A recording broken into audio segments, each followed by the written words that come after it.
Pokhara voice presents परिचर्चामा आफ्ना विचार राखिदिनका लागि म स्टेजमा आमन्त्रण गर्न चाहन्छु। माइक्रोफोन नजिकै आमन्त्रण गर्न चाहन्छु। अलौकिक कवि तपाईँ हामीले उहाँलाई विभिन्न ढङ्गले चिन्ने गरेका छौँ। मेगा एफएमका प्रबन्धक निर्देशक, मल्टिस्टार पनि गर्छु, मोडेल पनि हुनुहुन्छ, अभिनेता पनि हुनुहुन्छ, सृजनाका खानी भन्छु, ज्ञानी पनि हुनुहुन्छ। अलौकिक कवि श्री देशभक्त कुँवरज्यूलाई म स्टेजमा आमन्त्रण गर्दछु। जोरदार ताली उहाँका लागि। यस कार्यक्रमका प्रमुख अतिथि वरिष्ठ शिक्षाविद टिकराम कोइरालाज्यू र आजका यस कार्यक्रमका सभापति प्रधान डाक्टर एन बहादुर पौडेलज्यू र वरिष्ठ शिक्षाविद टिकराम कोइरालाज्यू र मेरो पूजनीय बुवा हजुर वरिष्ठ साहित्यकार, शिक्षासेवी, संस्कृतिसेवी श्री चित्रबहादुर गुरुज्यू र पूजनीय बुबा हजुर वरिष्ठ समाजसेवी, सञ्चारप्रेमी, कलाप्रेमी, सङ्गीतप्रेमी श्री रामदेवी गुरुज्यू र वरिष्ठ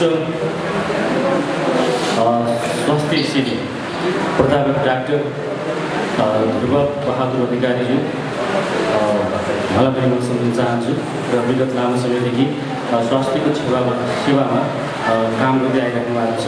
यो राष्ट्रले एउटा राम्रो एउटा चाहिँ चिकित्सक आएको छ, डाक्टर आएको छ, यो एउटा गौरवको विषय हो। र यहाँ उपस्थित रहनुभएका विशेष गरी सम्पूर्ण मानवहरू हुनुहुन्छ, जो हुन्छ एकदमै सामान्य व्यक्तित्वहरू हुनुहुन्छ र तपाईँहरू आफ्नो ठाउँमा एकदम उच्च स्तरीय व्यक्तित्वहरू हुनुहुन्छ र यस कार्यक्रमलाई र हाम्रो कार्यक्रमको क्रियाकलापलाई पनि एकदमै मन पुऱ्याइदिनेलाई एडजस्ट गरिदिने, विशेष गरी यसलाई बुझाइदिने पनि व्यक्तित्वहरू हुन्छ। तपाईँहरू यतिका बेरसम्म जसरी बस्नु भएको छ यो कार्यक्रम मन पुऱ्याइएर एउटा कार्यक्रमलाई सफल पार्छु भनेर नै हो। र तपाईँहरू जस्ता व्यक्तित्वहरूले गर्दाखेरि चाहिँ हामी आजको दिनसम्म अगाडि बढ्दै आइरहेका छौँ र विशेष गरी आज सम्मानित स्रष्टा मेरो दाई हुन्छ दाई सुकुराम रसाइली दाईले पनि धेरै धन्यवाद दिन चाहन्छु। उहाँले विगत लामो समयदेखि वरिष्ठ एउटा चाहिँ नेपालको एउटा राम्रो साउन्ड टेक्निसियन हुनुहुन्छ र एरेन्जर पनि हुनुहुन्छ र बधाई दिन चाहन्छु दाईलाई। र यस्तै हाम्रो धुन सम्राट हुनुहुन्छ नेपालको एउटा सङ्गीतको एउटा चाहिँ जादुगर, यही हामीले देखिरहेका छौँ, यही हुनुहुन्छ। उहाँले पनि नेपाल राष्ट्रलाई एउटा सङ्गीतको क्षेत्रमा एकदमै राम्रो योगदान गर्दै आइराख्नु भएको छ र यसको मूल्याङ्कन अझ देशले, राष्ट्रले अझै खोजी गर्नेछ भन्ने मलाई लाग्नेछ र गर्नेछ पनि। र उहाँका धेरै सङ्गीतहरू हामीले सुन्दै आइरहेका छन्। मैले सम्झनुपर्ने यो किताबमा धेरै छन्। अब विशेष गरी सम्पादकको क्षेत्रबाट चाहिँ सहकारी गर्ने हाम्रो चाहिँ अगाडि हुनुहुन्छ कमलदास भन्दैन सर, उहाँले पनि धेरै राम्रो काम गर्दै आएको चाहिँ किताब सहज रूपमा चाहिँ जुन मैले बजारमा आउन सक्यो उहाँको कारण रहेको छ। हाम्रो विजय नेपालजी हुनुहुन्छ, उहाँले पनि धेरै सहयोग गर्नुभयो प्रोग्रामलाई, यो कार्यक्रमलाई किताब निकाल्नमा पनि उहाँको धेरै योगदान रहेको छ सम्पादनबाट। र आज चाहिँ हाम्रो विश्वमोहन के अरे हाम्रो चाहिँ गौतमजी हुनुहुन्छ, विश्वमोहन गौतम, उहाँलाई पनि म धन्यवाद दिन चाहन्छु र बधाई पनि दिन चाहन्छु। उहाँ जस्तो व्यक्तिहरू समाजलाई चाहिएको छ, राष्ट्रलाई चाहिएको छ। पुरानो एउटा चाहिँ हाम्रो बुवाको समयकालीन साथी नै म भन्न चाहन्छु, विश्वमोहन भण्डारीजी पनि हुनुहुन्छ, तनहुँ दमलीबाट भन्छाङ पत्रिकाको उहाँ प्रधान सम्पादक हुनुहुन्छ, उहाँ पनि यहीँ हुनुहुन्छ। र खुसी लागिरहेको छ हाम्रो यहाँ जति व्यक्तित्व हुन्छ एकजना बराबर 1000जना जस्तो लाग्छ मलाई। एकदमै राम्रो उत्कृष्ट व्यक्तित्वहरू हुन्छ हाम्रो मेगा एफएमका सम्पूर्ण परिवार, गरिमा बहिनी, उषा बहिनी, अञ्जना बहिनी, अम्बिका बहिनी, राधा बहिनी लगायत धेरै यहाँ छन्। सबैलाई म सम्झिरहेको छु र हाम्रो देवेन्द्र भाइलाई पनि म धन्यवाद दिन चाहन्छु। एउटा राम्रो उत्कृष्ट उद्घोषक पनि उसले पनि यो अहिले चाहिँ जुन प्रोग्रामहरू तपाईँको माझमा प्रत्यक्ष रूपमा चलाइरहेका छन् यो चाहिँ तपाईँले देखिरहनु भएको छ। र धेरै हुनुहुन्छ हाम्रो यहाँ चाहिँ सूर्यकान्त विकटजी हुनुहुन्छ, मदन भण्डारी दाई हुनुहुन्छ, लक्ष्मण थापाजी हुनुहुन्छ। अब मैले ध्यानसम्म यहाँ आँखाले देखेसम्म हाम्रो कृष्ण उदासीजी पनि हुनुहुन्छ। एकदमै यो नाट्य क्षेत्रमा, विशेष गरी यो चलचित्रको क्षेत्रमा, साहित्यको क्षेत्रमा उहाँको आफ्नो छुट्टै अलग्गै स्थान रहेको छ। र हाम्रो यस प्रोग्रामको अलिकति म्यानेजमेन्ट मिलाइदिने म मुमताज कुँवरलाई पनि धन्यवाद दिन चाहन्छु। र मुमताजले पनि यो प्रोग्रामलाई यो स्तरसम्म ल्याउनको लागि पनि धेरै योगदान गरेकी छन्। उसलाई पनि म धन्यवाद दिन चाहन्छु। उसलाई पनि खास कुरो के रहेछ भने जीवनमा हामी धेरै सपनाहरू देख्छौँ, धेरै सपनाहरू बाँड्छौँ र धेरै सपनाहरूसँग हामी सङ्गत गर्छौँ र धेरै सपनाहरूबाट हामी विचलित पनि हुन्छौँ र धेरै सपनाहरूबाट हामी चाहिँ अगाडि बढिरहेका छौँ र सपनाहरूमा हामी रमाउन चाहन्छौँ र सपनाहरूसँग हामी दौडिन चाहन्छौँ, ती सपनाहरू हामी जित्न चाहन्छौँ र कतिपय सपनाहरू हामी जुन एउटा देखिरहँदाखेरि चाहिँ छुट्टै किसिमको आनन्द आउँछ, एकदमै रमाइलो लाग्छ। तर ती सपनाहरू जुन जब हामी बिउजन्छौँ र बिउजेको स्थानमा हामी हुँदैनौँ, त्यो सपनाका ती आधार ती मिठासहरूलाई चाहिँ पुरा गर्नको लागि हामी धेरै सपनाहरू देख्नुपर्छ र ती सपनाहरू देख्ने धेरै यात्रामा हामी दौडिनु पर्ने हुन्छ।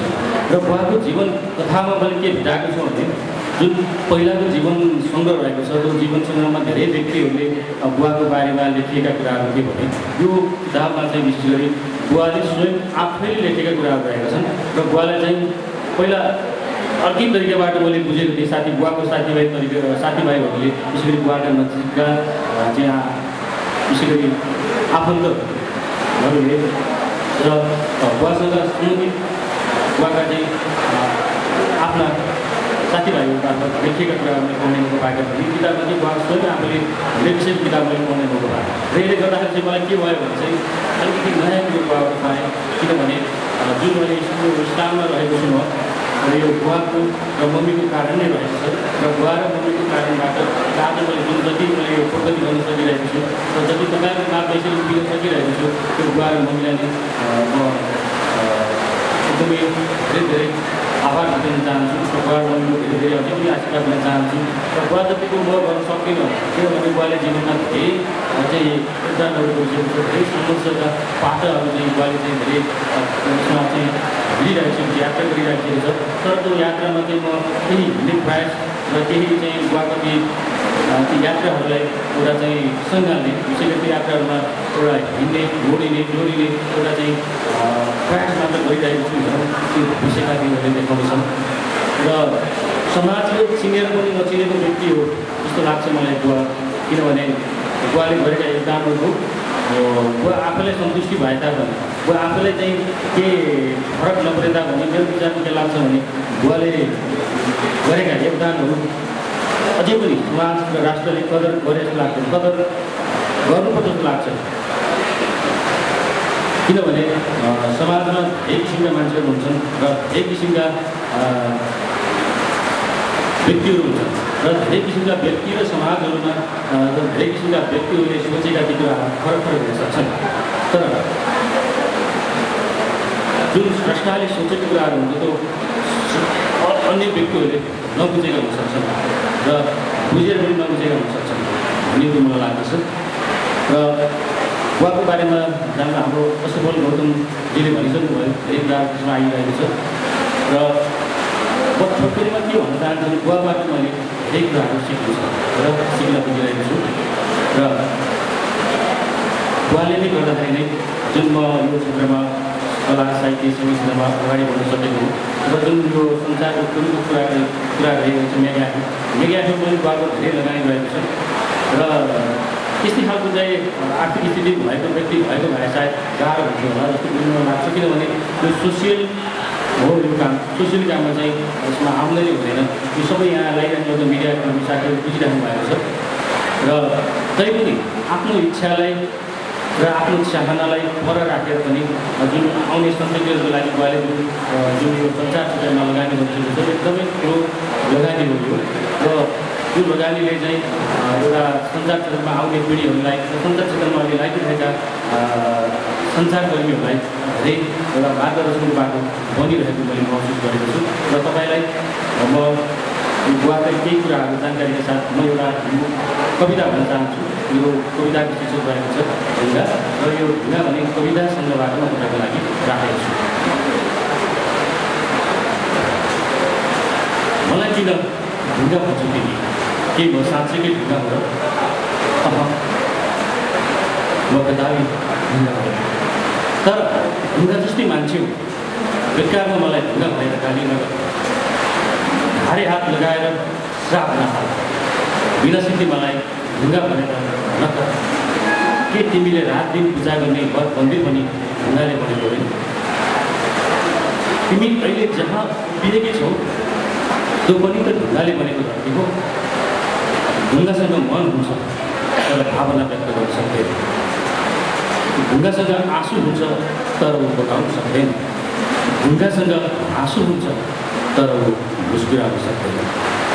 ढुङ्गासँग आकार प्रकार सबै हुन्छ तर उसको अङ्ग प्रत्यङ्ग सग्ला आँखा भएका दृष्टिविहीनहरूले देख्न सक्दैन। ढुङ्गासँग शब्द हुन्छ जुन तिमीसँग छैन। तिमी जति निर्दय हुन ढुङ्गा सक्दै सक्दैन, तथापि सक्दैन। ढुङ्गालाई तिमीले घन हानेर फोड्दा पनि कहिले रुँदैन, तर हुन्छ भित्रभित्र बाहिर ठाउँ ठाउँ आवाज आइरहन्छ। तैपनि ऊ आफ्नो वेदनामा नेपथ्य गीत गाइरहन्छ। बेकारमा किन ढुङ्गा भनेर व्यङ्ग्य गर्छ? त्यसैले अलिकति महसुस छ तिमीलाई? सोच, तिमी सुखले बाँचेर बसेको यो महल पनि त ढुङ्गाले नै बनेको हो।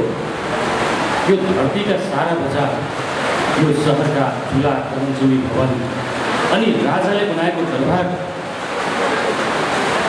पनि त ढुङ्गाले सजिएर बनेको हो। हिजो शहीद भएका वीर पुत्रहरूका शालिग पनि ढुङ्गाले नै बनेको हो। त्यति मात्र होइन, अस्ति भ्रष्टाचारी नेताको टाउको फुटाल्ने आन्दोलित भुल पनि त्यही ढुङ्गा नै थियो र त्यही ढुङ्गा नै थियो। त्यसैले तिमी मलाई ढुङ्गा भनेर नहेर, म तिम्रो हेपाइबाट भेटिन चाहदिनँ। मलाई स्वतन्त्रतामा बाँच्न देऊ, मलाई स्वाभिमानको बाँच्न देऊ। यो सुन्दर सृष्टिको सुन्दर संरचना बने। यदि ढुङ्गा नभएको भए आज बगर हुने थिएन, आज सहर हुने थिएन र आज रहर हुने थिएन। त्यसकारण तिमी ढुङ्गा जस्तै मान्छे भन, ढुङ्गा भएर ढुङ्गे मन बाँच्न सिक। एउटा कुरा जानिराख, ढुङ्गा नबोल्ने कोमल कुरो। ढुङ्गा जति सारो हुन्छ उसको प्राकृतिक गुण रूपी बिहार हुन्छ। तर कुनै दिन ढुङ्गाको मृत्यु भयो भने माटोहरूलाई एक्लै बाँच्न यहाँ धेरै गाह्रो हुन्छ। के तिमीले खाएर भोक मेटाउने 84 व्यञ्जन पनि यही ढुङ्गाको सहाराले त बनेको होइन? भोलि तिम्रो मृत्युमा तिम्रो लास जलाउनु या काट्नु परे यही ढुङ्गालाई नै चौघेरो बनाउनु पर्छ।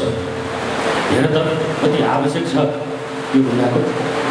तिम्रो मेरो बिहे हुँदा पनि त यिनै ढुङ्गाका देवी देवताहरू साँच्चै थिए। यिनै ढुङ्गाहरू बुझेर तिम्रा बाबुआमाले मलाई तिम्रो कन्यादान दिएका थिए।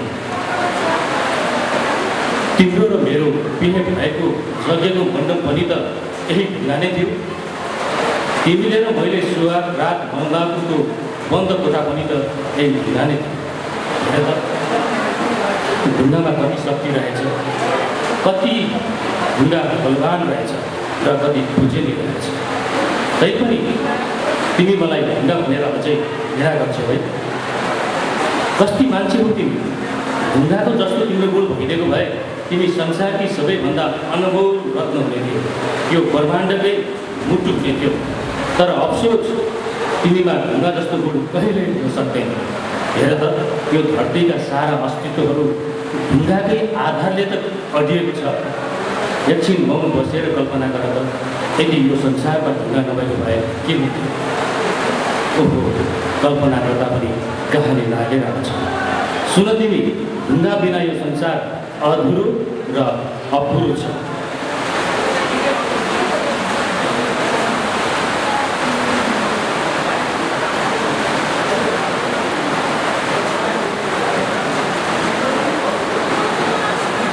त्यसैले तिमी ढुङ्गा जस्तै भएर बाँच्न सिक।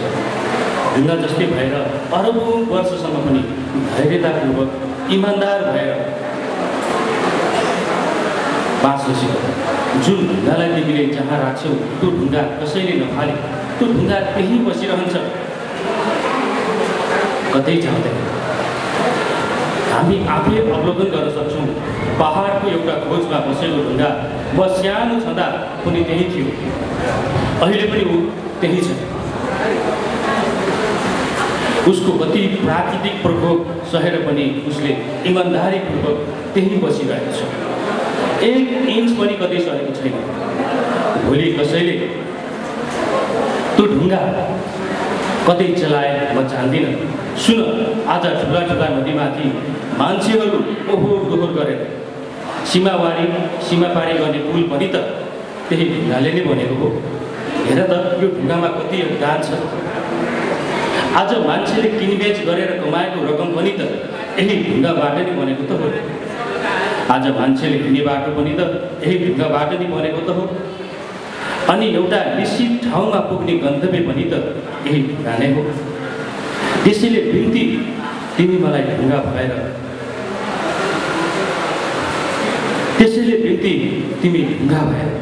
आजीवन बाँच। ढुङ्गाको जस्तै सुन्दर सुवास बोकी जुनीभर बाँच र जुनीभर हाँस। ढुङ्गे पहरामा गुराँस चाहिँ फुलिराख तिमी। सावधान, कुनै दिन तिम्रो कारणबाट आत्महत्या गरेमा त्यहाँभन्दा नराम्रो केही हुनेछ। ढुङ्गाको जस्तो तिम्रो मन भइदिएको भए तिमी कति सहनशील